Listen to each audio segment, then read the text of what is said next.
Hidup kadang berjalan terlalu cepat untuk kita kejar. Dan saat semuanya terasa bising, dunia, pikiran, bahkan hati kita sendiri. Novel hadir bukan untuk menyelesaikan masalah, tapi untuk menjadi ruang tenang tempat kita bernafas. Selamat datang kembali di channel Risalah Kehidupan untuk episode Hidup, Novel, dan Jalan Pulang. Dalam kajian sastra, novel disebut sebagai bentuk literasi emosional. Novel tidak hanya menghibur, tapi juga menyembuhkan. Mengapa?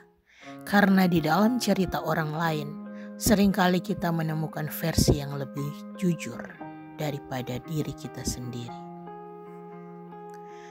Di saat hari-hari penuh tuntutan realitas yang membuat kita lelah, kita butuh tempat yang tidak menghakimi, tidak menginterogasi, hanya memeluk.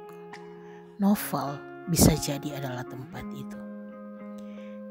Ia memang tidak memberikan solusi cepat, tapi ia memberi kita waktu untuk berpikir ulang, merasa pulang, bahkan mengingat kembali bagian dari diri kita yang mulai hilang.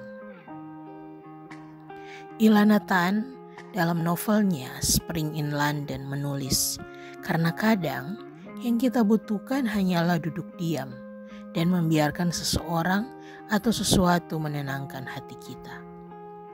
Membaca satu bab kadang lebih menenangkan daripada berbicara, karena lewat fiksi kita menemukan rasa aman dalam ketenangan.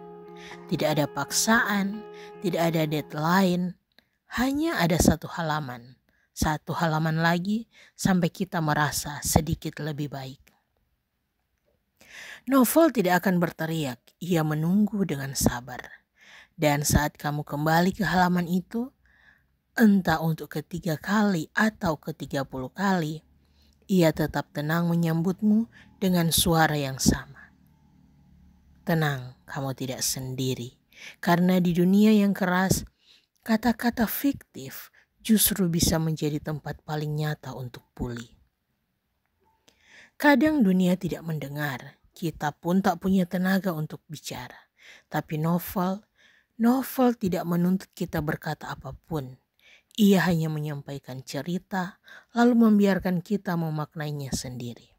Setiap orang punya novel yang menyelamatkannya. Entah itu karya lama atau novel remaja yang dibaca diam-diam.